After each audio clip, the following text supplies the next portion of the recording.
I do Yeah. want to be as careful and as objective as I'm able to be, and I Sure. want to deal only with what I think is true. So I am trying to make that determination when I read a case. Ultimately, it's like, does it pass my own smell test? Do I think it's true? Sure.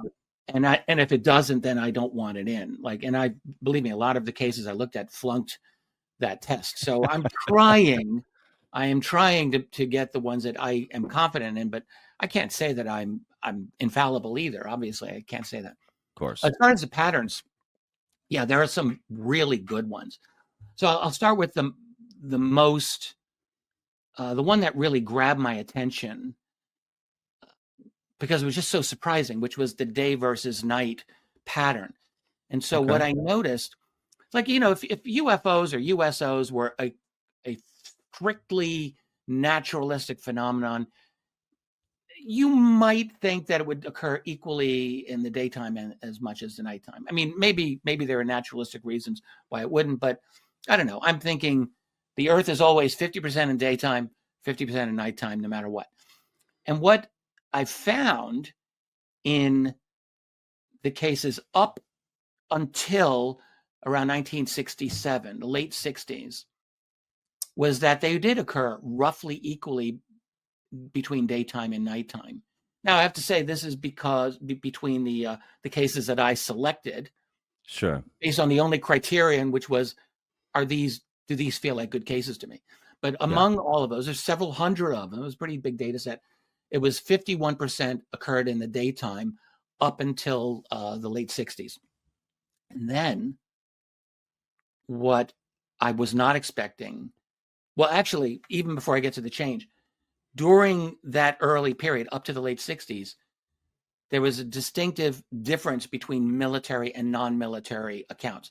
So if you were a civilian, you were way more likely to have it happen during the daytime.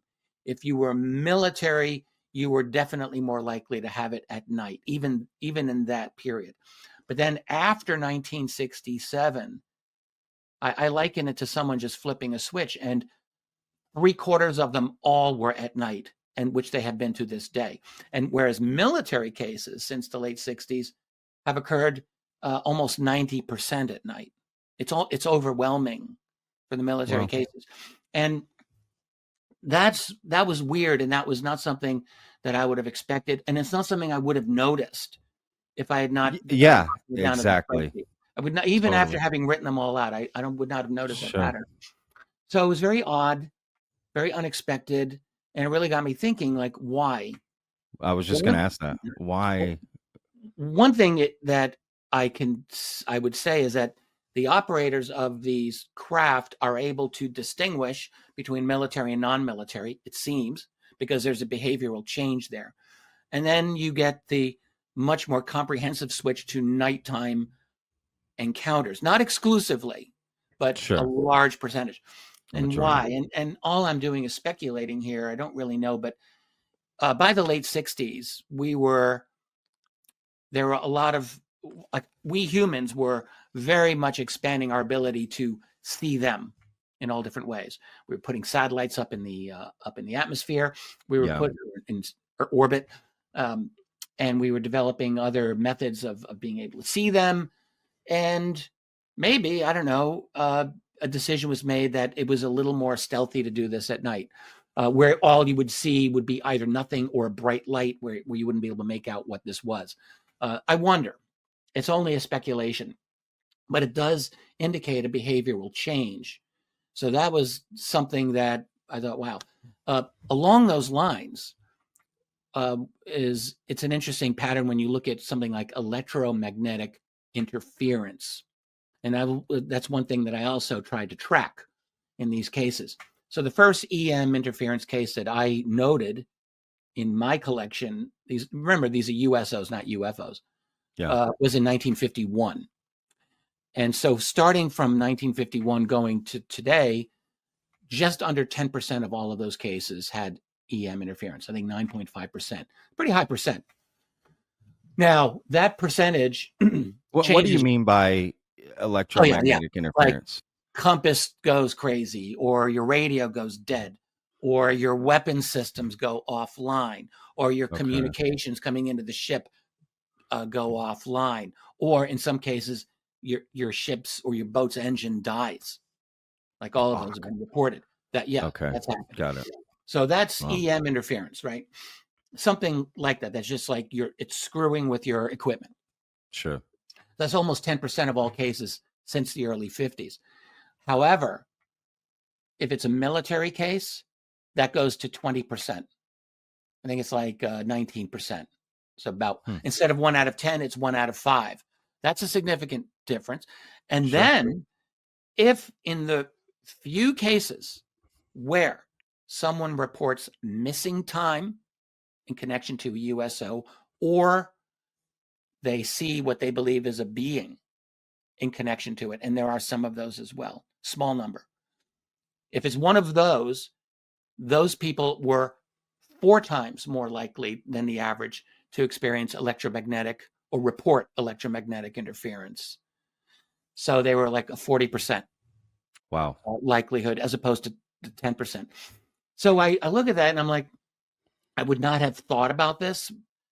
I would not have thought that missing time cases have higher EM interference, but why would that seem illogical to me? And that was a pattern that it's in there. Fascinating. And it makes me conclude that we're dealing with an adaptive and a high level of intelligence. These guys, whoever's operating them, they know what they're doing. They know exactly what they are doing. And I think, and they're very confident that they can do anything. They are confident that I think they have nothing to worry about from us. That's what I believe. Well, if they're that advanced, they don't feel any threat from us. Because they're not attacking. There's no overt hostilities that I have been able to notice, but they are brazen as hell. And they will come right over U.S. aircraft carriers and shut down communications for up to half an hour at a time.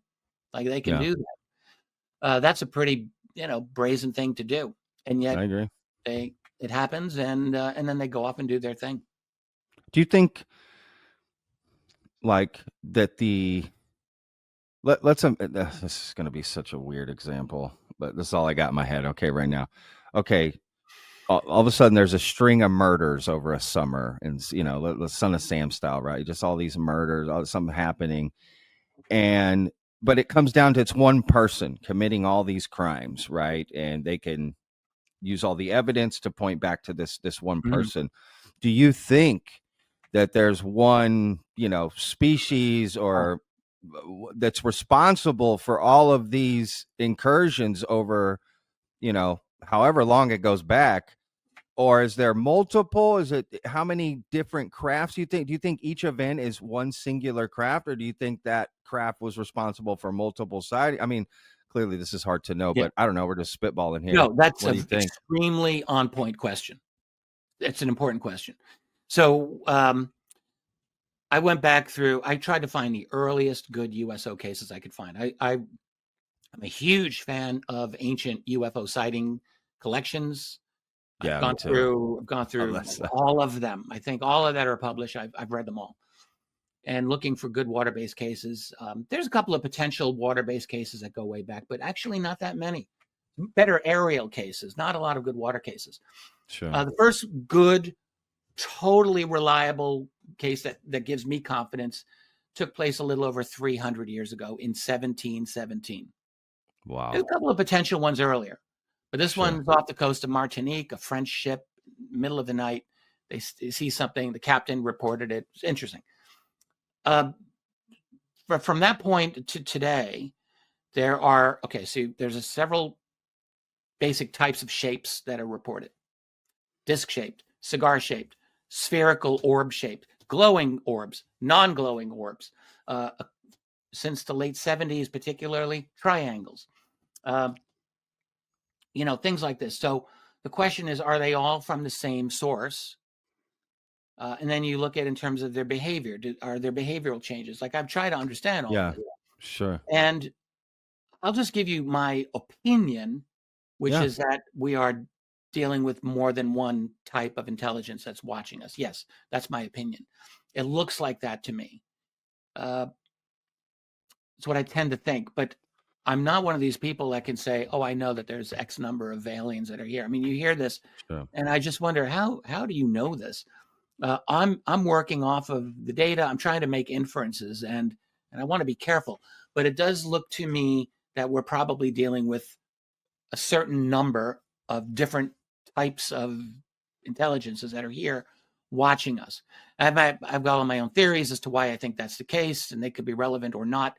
I tend to think that we humans are very interesting right now.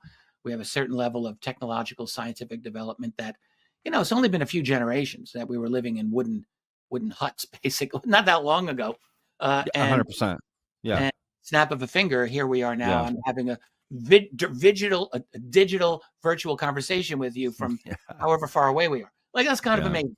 So, Yeah. and we're not done. We're on the verge of strong AI and nanotech and quantum computing and who knows where else.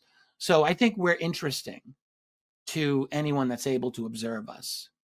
And that's what it looks like. Like when I look at the development of humanity over the 20th century, particularly, that's our amazing transformation century.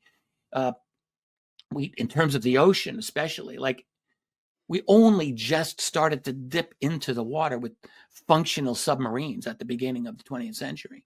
Yeah. Like, if you were down there watching humanity, thinking, yeah, the ocean's a good place for us to be. They can't really see us. We're pretty secure. We can handle it really well, and we're safe. You're going to be tracking these very inquisitive, very intelligent humans who are and very warlike humans. We love to fight, and we're militarizing the oceans. We're putting our scientific explorers down the ocean. We're putting in sonar submarines and the nuclear submarines. Like, very short period of time. I got to think they're watching this,